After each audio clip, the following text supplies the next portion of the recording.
Então, eu convido agora o doutor José Alonso, do Ministério da Saúde, e vamos mudar aí novamente um pouquinho o nosso tema, mas vamos falar aí de uma importante resposta do Brasil ao HIV. Muito obrigada, doutor José, com você. Obrigado, Flávia, obrigado a Aladive pelo convite e pela oportunidade de mostrar um pouquinho do nosso trabalho aqui. Um minutinho que eu vou compartilhar a minha apresentação.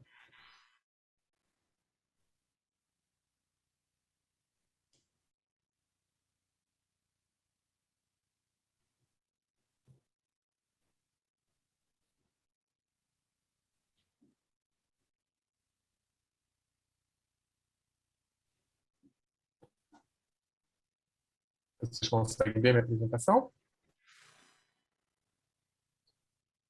Agora sim, mas não está no modo apresentação. Vocês conseguem ver minha apresentação? Sim, mas ela não está no modo apresentação.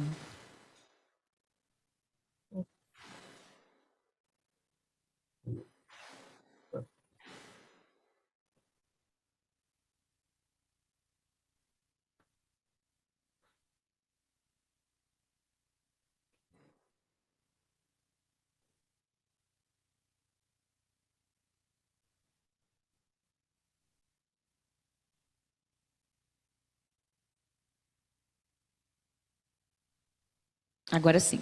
Agora. Perfeito. Então, de novo, muito obrigado. E eu vou falar um pouquinho sobre os desafios no Brasil, sobre as questões de diagnóstico na busca para atingir os objetivos 90-90-90, certo? Então, vou apresentar um pouquinho dos dados aqui do Brasil. Primeiramente, eu gostaria de falar sobre... o slide não está passando. Agora sim.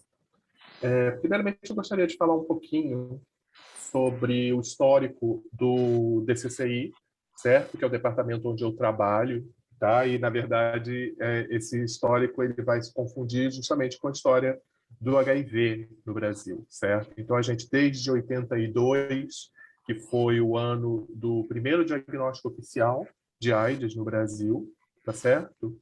E aí a gente tem 85, quando o HIV ele finalmente é descrito por Montagnier e colaboradores, e a gente tem aí já o primeiro teste de HIV disponibilizado. Então, a gente vê aí um período do Brasil em 82, mas lá nos Estados Unidos e Europa já antes já havia havido outros diagnósticos, e a gente pode comparar, inclusive, com o período atual para a Covid, o tempo que demorou para sair o primeiro teste, né, comercial anti-HIV e o tempo que a gente teve o primeiro teste de Covid.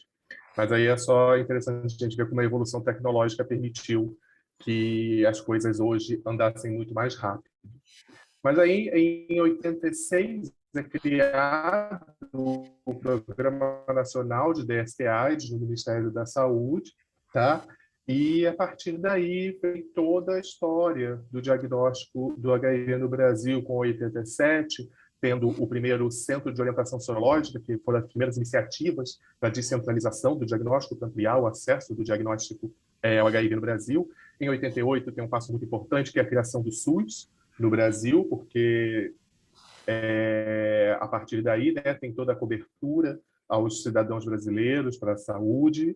Tá? Em 90, realmente, vem a lei orgânica do SUS, desde a sua criação até a promulgação da lei na década de 90. Tá?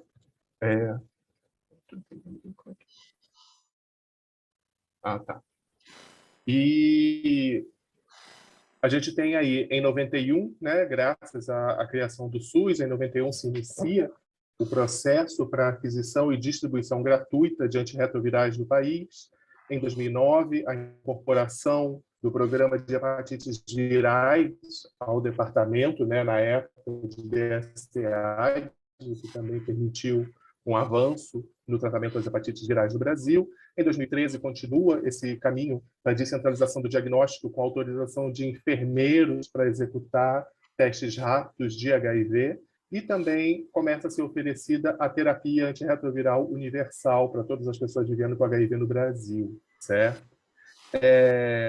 Em 2017, a gente tem aí um passo importante também, que é o primeiro registro para autoteste no Brasil, tá? E aí uma política, algo que foi incorporado como política no Brasil também, e hoje existe uma distribuição centralizada pelo Ministério da Saúde de autotestes. E, finalmente, em 2019, o Departamento de STIs e Hepatites Virais passa a integrar outros agravos, que também são muito importantes, como a tuberculose, que, principalmente no que se refere à mortalidade de HIV, a tuberculose, a união da tuberculose ao programa permite ações mais enfáticas para reduzir a mortalidade de HIV no país. E esse outro novo departamento ele passa a ser reconhecido como Departamento de Doenças de Condições Crônicas e Infecções Sexualmente Transmissíveis, tá certo? E aí e esse departamento ele trabalha, né, com prioridades com objetivo, né, para sua política, que se a gente for olhar todas essas prioridades do departamento, tanto as que se referem a HIV como as que se referem a outros agravos, o diagnóstico perpassa todas essas prioridades. Então, se eu quero reduzir a mortalidade das pessoas vivendo com HIV e com infecção tuberculose HIV, eu preciso diagnosticar as pessoas precocemente. Se eu quero ampliar e fortalecer o tratamento para tuberculose, HIV, hepatite de transmissão vertical, ampliação de acesso a tratamento, ampliação de acesso a ações de prevenção, diagnóstico permeia todas essas ações, certo? Então, a gente tem sempre que lembrar disso, como o diagnóstico é importante para qualquer ação de combate a uma doença infecciosa, tá certo? O próximo slide. Então, aí a gente fala um pouquinho sobre a iniciativa 90-90-90, certo? Que aí ela foi proposta pelo UNAIDS em 2014, e essa iniciativa ela instituiu metas para serem cumpridas por vários países que aderiram ao pacto, certo? Da iniciativa, até 2020. Então, ano passado, realmente, o ano passado era o último ano para se avaliar, para que os países avaliassem o quão próximos ou não desses números da iniciativa eles estavam próximos, tá certo? Então, essa iniciativa, o 90-90-90, ele, na verdade, é uma preparação para uma meta ainda mais ambiciosa, certo? Que é o fim da epidemia da pandemia da HIV como problema de saúde pública até 2030. Então, a gente chegar a 2020, o 90-90-90 não é o fim. Agora a gente começa a trabalhar com metas mais ambiciosas, como 95-95-95, certo? Já vou falar um pouquinho para vocês o que é que significam esses números.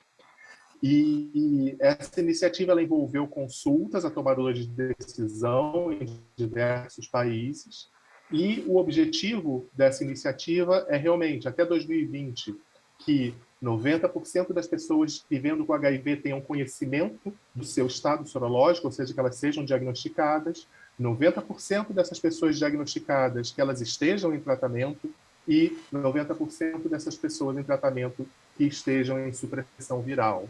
Então, para que a gente consiga atingir esses objetivos, é preciso uma ação conjunta no que se refere aos programas de saúde de diversos países do mundo, para que a gente consiga atingir isso, porque o objetivo final realmente é a supressão viral, porque quando eu atingo a supressão viral, eu reduzo a carga viral circulante, certo, na população, e aí eu consigo também reduzir a transmissão do HIV, eu consigo implementar de maneira mais eficiente ações de prevenção no meu território, tá certo? E para que um país ele saiba se ele... Gente, é o próximo slide. Certo.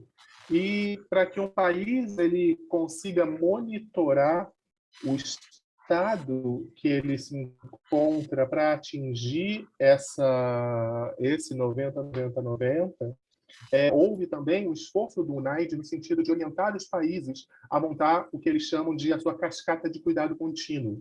Eu já vou mostrar a cascata do Brasil, mas é só para entender que essa cascata ela leva em consideração diferentes dados epidemiológicos do país, ela vai unir as questões epidemiológicas referentes ao HIV, vai reunir os dados referentes à assistência a essas pessoas vivendo com HIV, e no Brasil esses dados eles podem ser localizados em 2 documentos principalmente, certo? E aí a gente tem, que foi recém-lançado, o Boletim Epidemiológico de HIV/AIDS de 2021 e também o relatório de monitoramento clínico do HIV, certo? Que aí a gente tem o de 2020, em breve vai ser lançado também o 2021. Só para deixar bem claro, o Boletim Epidemiológico de HIV/AIDS 2021, ele tem realmente os dados referentes à epidemia em 2021. O relatório de monitoramento clínico do HIV, ele ainda vai trazer os dados de 2020, certo? Só para deixar isso bem claro, os documentos são abertos,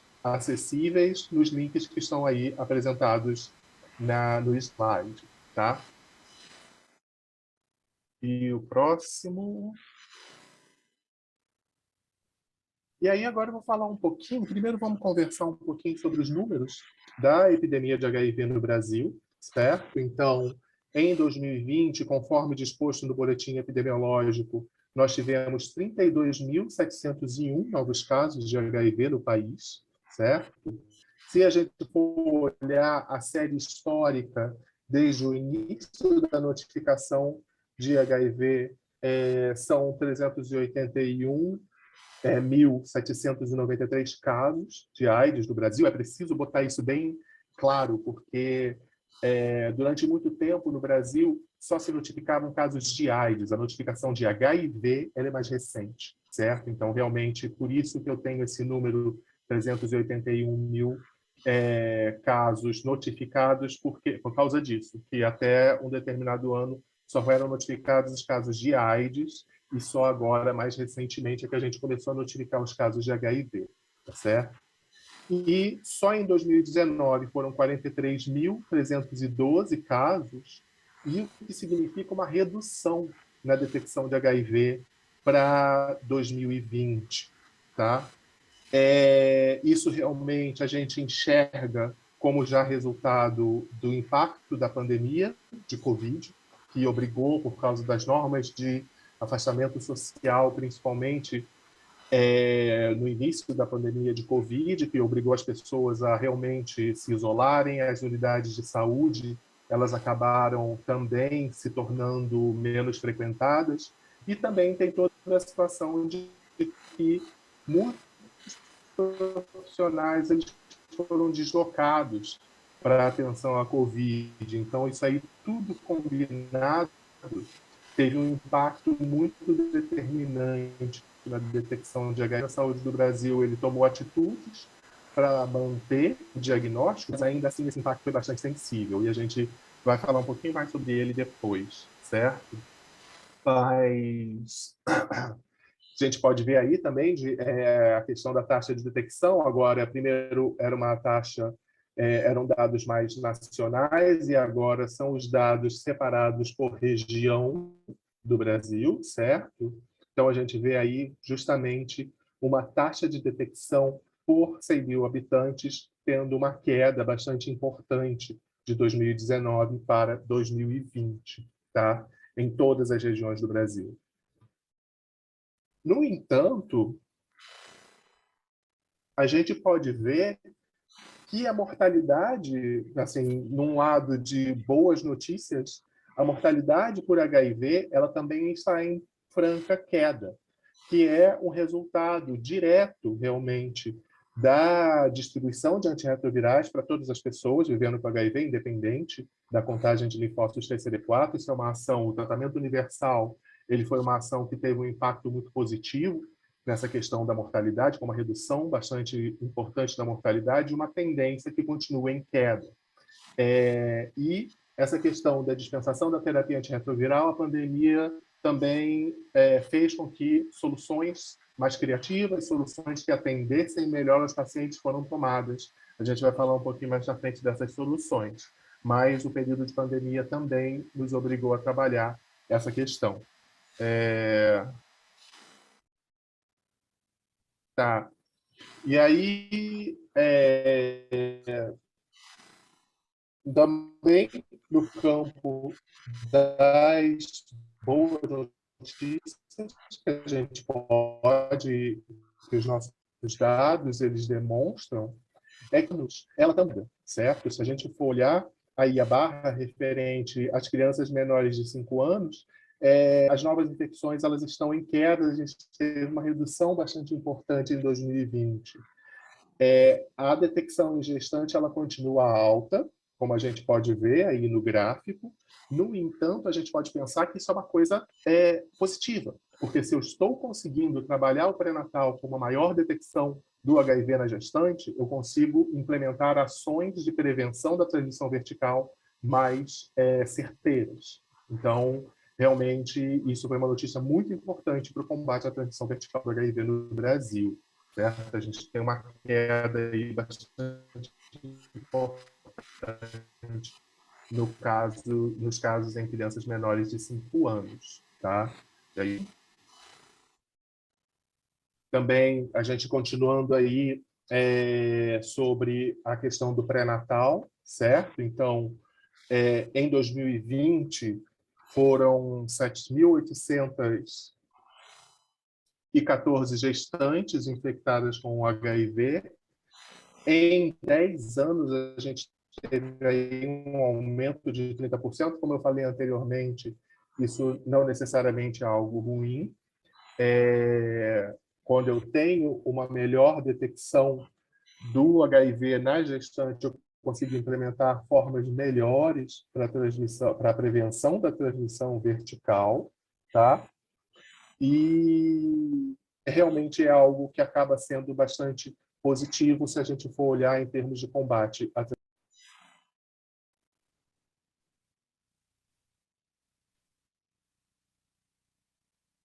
Como eu falei para vocês, a taxa de detecção em gestantes, segundo região, a gente tem aí uma série histórica com algum aumento dessa taxa de detecção. No entanto, isso aí acaba sendo positivo no que se refere à implementação de ações de prevenção da transmissão vertical. Aí o próximo.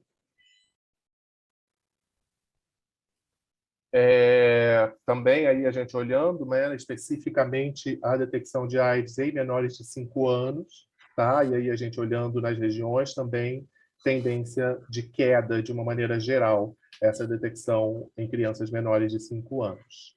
Pode passar o próximo. E aí, quando a gente vai falar sobre a distribuição dos casos de HIV e AIDS, no que se refere à idade e sexo, a gente vê aí, no Brasil, uma epidemia predominantemente em homens, certo? As mulheres e os homens eles contam com quase 70% dos casos, enquanto em mulheres são um pouco mais de 30% dos casos. Mas a gente tem uma característica muito importante da epidemia do Brasil em 2020, que é o fato de ser uma epidemia que atinge mais pessoas jovens. A gente pode ver aí a faixa dos 20 até os 30 e poucos anos, concentrando a maior parte das pessoas infectadas. E isso é um dado muito importante da epidemia no Brasil, porque a gente vê a necessidade de focar em algumas populações para a gente trabalhar a prevenção da transmissão do HIV, certo? E a gente vê que a população jovem ela está bastante vulnerável à transmissão nesse momento. Então, é uma população para a gente olhar com cuidado e implementar ações, porque se a gente for parar para pensar, é uma faixa dos 20 até os 34 anos, mas se a gente for parar para pensar que o diagnóstico ele não acontece imediatamente, né, dificilmente a gente consegue diagnosticar alguém logo depois da infecção, a gente pode pensar que eu tenho aí pessoas de 20 anos que se infectaram 2, talvez 3 anos antes do diagnóstico, então a gente está realmente tendo uma população muito jovem se infectando. E aí é muito importante a gente olhar isso no que se refere a transmissão do HIV. Aí, próximo. E uma outra coisa muito importante para a gente entender sobre a epidemia de HIV no Brasil é que, infelizmente, o diagnóstico tardio, como eu falei para vocês, né, que tenho lá aquelas pessoas de 20 anos a 24, mas que elas podem ter sido infectadas 2, talvez 3 anos antes, isso é uma coisa que a gente vê aqui na questão da contagem de linfócitos TCD4 das pessoas no primeiro exame que elas fazem ao ser realmente vinculadas à unidade de saúde. Então, eu tenho aí ainda dados de 2020, 28% das pessoas que iniciam o seu acompanhamento na rede pública, 28% dessas pessoas com CD4 abaixo de 200 e 17% com CD4 abaixo de 100. Então, essa doença avançada pelo HIV, ela é um sinal de que essa infecção ela aconteceu algum tempo antes. Então, o diagnóstico tardio é algo ainda a ser combatido no Brasil e vai ser ação para ser realmente foco da nossa ação no futuro. Aí o próximo.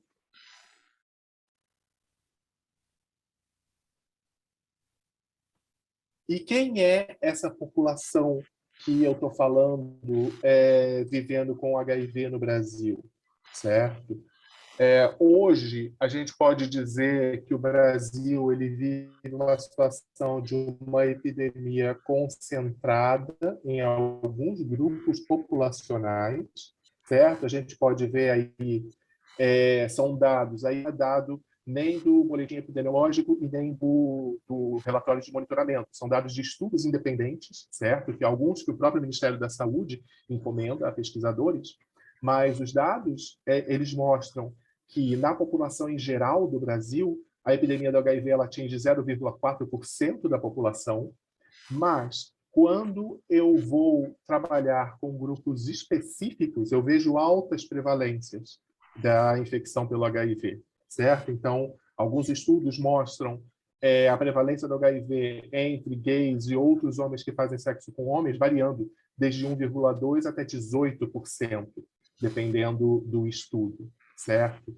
Se a gente for trabalhar a população trans, é uma população extremamente vulnerável ao HIV, mostrando prevalências altíssimas, que podem chegar a 36% de prevalência do HIV. E a gente tem também aí outros grupos prioritários, outras populações vulneráveis, como, por exemplo, mulheres trabalhadoras do sexo e usuários de drogas injetáveis, certo? Contando também com altas prevalências do HIV. Então, o que eu estou vendo aí nesse gráfico são justamente aquelas populações que eu tenho que ter um foco no atendimento a elas, que são as populações, o que a gente chama de populações-chave e as populações prioritárias para o HIV. Certo? Próximo slide, por favor.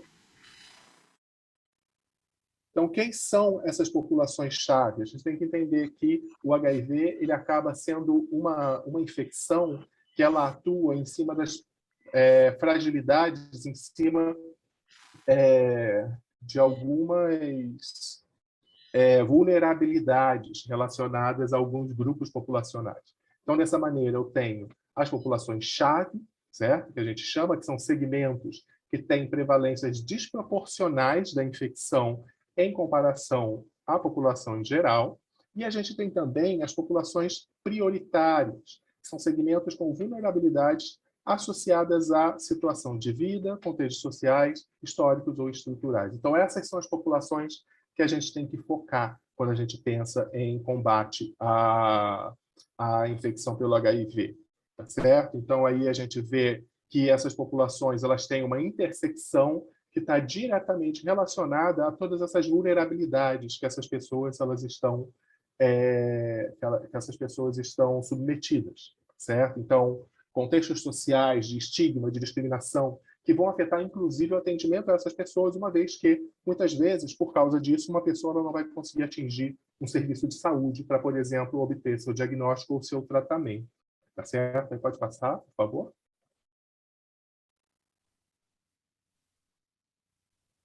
Então, apesar disso, a gente tem que 45 mil pessoas iniciaram tratamento para HIV/AIDS em 2021, certo? E aí, lembram do que eu falei da questão da notificação? porque apesar de a gente ter realmente aquele número de notificações que eu apresentei anteriormente, eu tenho, de 2012 a 2020, 660 mil pessoas, 666 mil pessoas em tratamento para o HIV no Brasil. Em 2021, a gente tem aí 694 mil pessoas em tratamento, que é bastante importante, porque é justamente isso. A gente tem que tratar todas essas pessoas e a gente está trabalhando realmente com taxas crescentes de dispensação de terapia antirretroviral. Pode passar?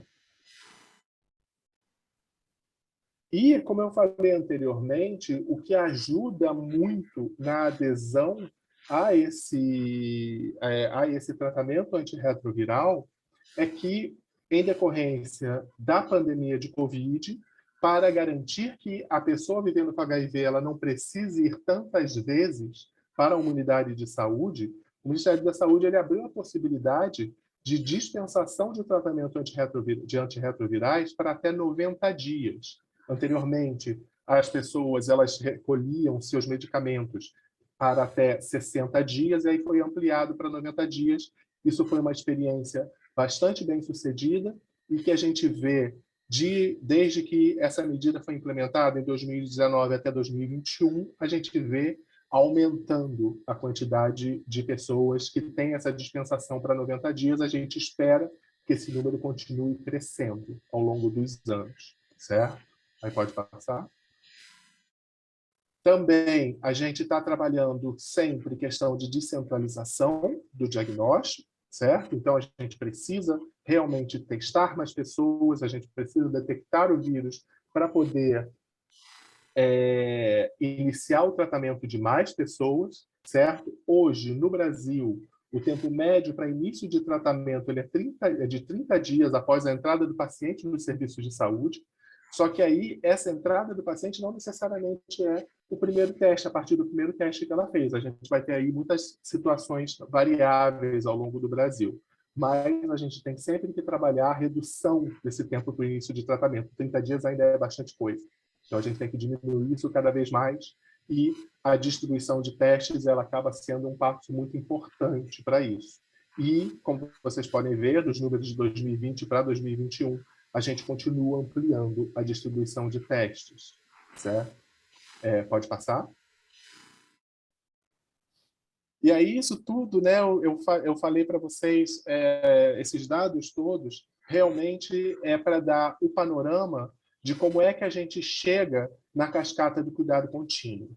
Essa aí, então, é a versão mais atualizada da cascata de cuidado contínuo do HIV no Brasil, onde a gente tem esse primeiro conjunto de barras, é o número de pessoas diagnosticadas para HIV no país. Então, a gente tem aí as diferentes cores, uma série histórica desde 2012 até 2020, certo? Então, o primeiro conjunto de barras são as pessoas diagnosticadas, o segundo são as pessoas em terapia antirretroviral, e a terceira são as pessoas que atingiram supressão viral, ou seja, elas estão com carga viral indetectável, e aí realmente o Brasil conseguiu ultrapassar a meta de 90% das pessoas que precisam em tratamento e que atingiram supressão viral.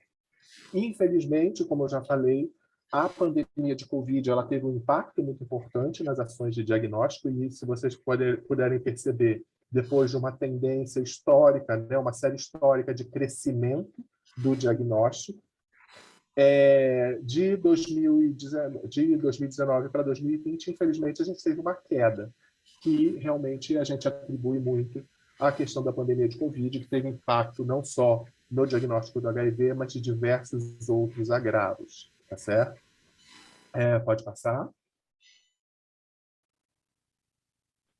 E quais são esses desafios que a gente tem para a ampliação do acesso ao diagnóstico? Então, o Brasil é um país de dimensões continentais, ele é um país muito grande, então, realmente, a gente tem uma grande heterogeneidade nas nossas regiões. Então, a gente tem desde uma região amazônica, com várias regiões de difícil acesso geográfico, até São Paulo, mas que as dificuldades de acesso existem, mas são outras. Mas a implementação do diagnóstico em regiões de difícil acesso geográfico é um desafio a ser superado. A gente precisa ampliar o acesso a populações-chave prioritárias, que, como a gente falou, o difícil acesso ele não necessariamente é só geográfico, ele também pode ser social, e aí isso afeta de maneira muito determinante as populações-chave. A gente precisa reduzir o tempo de resposta para o usuário, de preferência o usuário ele tem que ter sua vida resolvida no momento em que ele está na unidade de saúde, porque a gente pode não ter a chance de encontrar ele depois. E a gente também precisa possibilitar a testagem em contextos específicos, certo? Para garantir que todas as pessoas tenham acesso. Pode passar?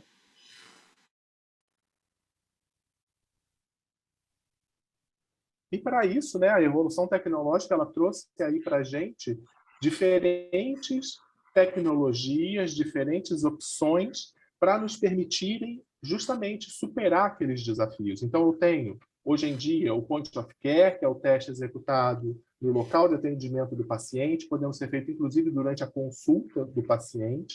Eu tenho os equipamentos que eles vão ser near Point of Care, eles vão ser quase o Point of Care, que eu preciso, ao contrário do Point of Care, eu preciso de uma estrutura laboratorial, mas essa estrutura laboratorial é mínima, muitas vezes. E, ainda assim, é um equipamento de uso sob demanda que me permite dar uma resposta imediata para o paciente. E eu tenho a testagem tradicional em laboratório, que aí eu estou falando de locais de grande capacidade que servem para centralizar um fluxo de amostras para executar testes em larga escala, certo? Então, eu vou ter essas três opções e o desafio é justamente como eu consigo encaixar essas três opções como rede e com o objetivo de atender melhor a população. Pode passar. Pode passar. E aí, só para dar um exemplo aí... Ah, não, por favor, volta.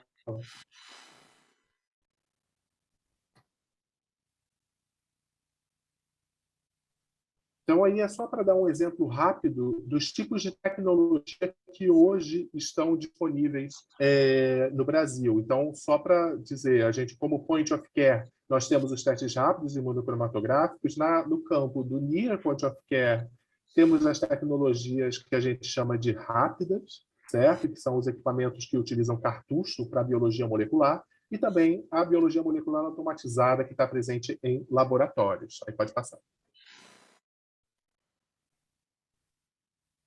E aí, então, eu tenho uma situação em que eu tenho muitas opções num cardápio de tecnologias que eu posso dispor na minha rede com o objetivo de realizar o melhor tratamento, certo? Então, desde imunoensaios laboratoriais até testes de ácidos nucleicos rápidos, passando por imunoensaios imunocromatográficos, são muitas opções com aplicações específicas. E aí, muitas vezes, a gente fica com aquela pergunta, né? Independente de qualquer coisa, a gente tem a tendência de querer ranquear tudo e a gente pensa, qual é o melhor teste?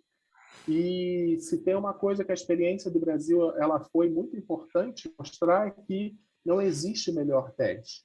Depende da situação, depende do objetivo que eu quero atingir, certo? Próximo. Eu tenho que sempre pesar meus riscos e meus benefícios quando eu vou implementar uma tecnologia de diagnóstico, certo? Quais são os meus riscos? Meus riscos são um resultado falso. Eu posso ter um falso não reagente ou eu posso ter um falso reagente.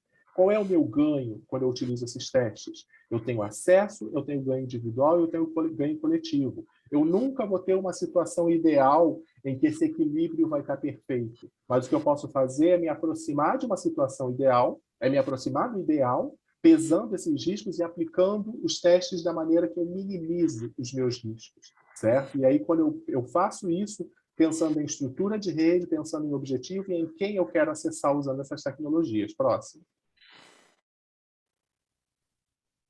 E aí, hoje, no que se refere às ações do DCCI, a gente tenta trabalhar uma estrutura de rede nesse formato de pirâmide, onde eu tenho os diferentes níveis dessa pirâmide trabalhando como diferentes níveis de complexidade, desde um nível 0, que é o mais simples, é o nível mínimo de complexidade mínimo, até um nível 4, em que eu estou trabalhando com tecnologia pesada em laboratórios de referência, que tem um papel muito específico nessa rede.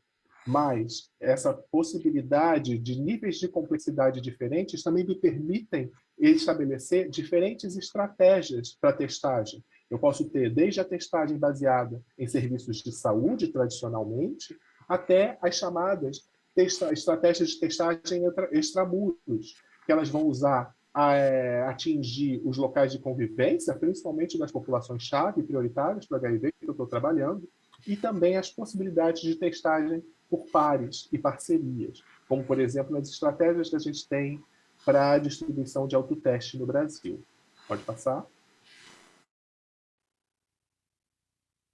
É muito importante no que a gente se refere às ações que são implementadas pelo Ministério da Saúde, é que a gente tem que pensar que esse diagnóstico ele tem sempre que ter segurança para ser executado, tem que dar segurança tanto para o paciente como para o profissional que está executando esses testes. Então, para isso, o Ministério da Saúde ele trabalha com um ambiente de parcerias estratégicas e ações para garantir a qualidade desses resultados, principalmente quando eu estou falando de testes rápidos, que são esses testes que eu vou estar descentralizando para profissionais que não necessariamente têm formação em área laboratorial, certo? Então, pode passar?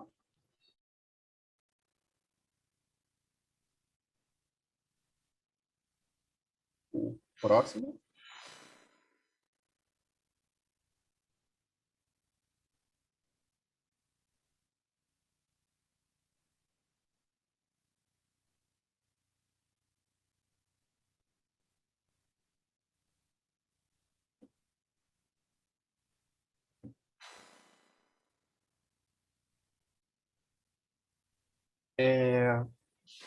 E aí, além dessas, de todas.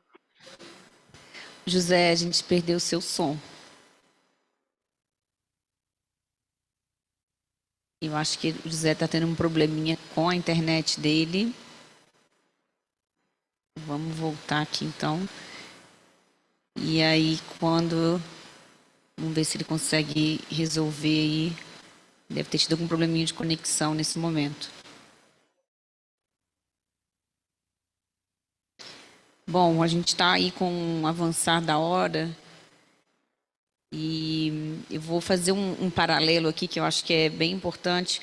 Quando a gente vê a apresentação do Cassiano com dados de Covid, né, de quem se testou, qual a idade das pessoas, quais eram os sintomas. E a gente vê agora no final a apresentação do José, que também é uma apresentação com dados e já trazendo agora depois de mais de 30 anos aí de programa de saúde pública de HIV, você já fala de populações-chave e prioritárias para testagem. E quando a gente olha para os dados do Cassiano, que a gente vê que 11% das pessoas que procuraram a testagem em farmácia eram idosos, né? Apenas 11%, mas que essa porcentagem era que mais deu positivo, talvez a gente consiga traçar um paralelo em breve sobre também uma população prioritária, né, de quem deveria estar se testando. Então, acho que por isso é tão importante a gente ter um programa de saúde pública e uma vigilância com relação a pandemias e epidemias. E aí, se o Cassiano está ainda online? Não? Tá bom. Eu vou pedir, então, para o doutor Segundo aqui fazer um comentário sobre essa discussão que a gente teve aqui, né? Acho que a gente mostrou a importância do teste rápido na farmácia, no ambiente de trabalho, na atenção básica. E aí, como é que você vê isso também, doutor Segundo? O uso desse teste rápido nesses ambientes e a validação que vocês faziam e monitoravam? Creo que hemos visto hoy día Hoje nós vimos algo muito importante, a questão de atendimento na área de saúde, fortalecido com o uso em várias apresentações do tema da saúde, e os testes autorizados no país, até os testes mais complexos. Mas o marco dessa pandemia, uma das coisas importantes foi a escala. Esse tema que vocês fizeram aqui no Brasil, com o uso das milhares de farmácias que estão disponíveis, para fazer mais de 3.000 testes de Covid para a população, provavelmente deu um alívio para o serviço de saúde, porque já 3 milhões de pessoas não tiveram que chegar até o hospital ou ao centro de saúde mais próximo para fazer um teste. E nós vimos também que a porcentagem de pessoas positivas com esses testes do antígeno rápido nas farmácias era pequeno e permitiu o isolamento e a quarentena voluntária rápido na comunidade. Então, essa abordagem é importante. Nós trabalhamos a validação clínica em um hospital, nós achamos que as etapas seguintes têm que fazer escala, levar esses testes rápidos, seja moleculares ou antígenos, passar para a comunidade. E agora nossa equipe está trabalhando em um teste de antígeno em um centro de saúde comunitário.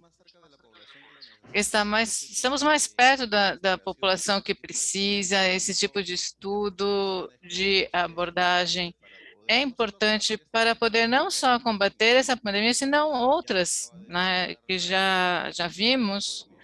O trabalho do Ministério da Saúde na questão 90, 90, 90, 90% para o caso da supressão viral, mas basicamente uma decisão de saúde pública que é importante, dando medicamento às pessoas com HIV a cada 6 meses. É importante que no marco da uma pessoa que tem HIV, que tem um risco ligeiramente mais alto para ter Covid severo, tenha medicamento em casa, não tenha que ir ao centro de saúde. Tá bom, obrigada, doutor Segundo. Muito obrigado, doutor Segundo. Muito obrigada, doutor Segundo.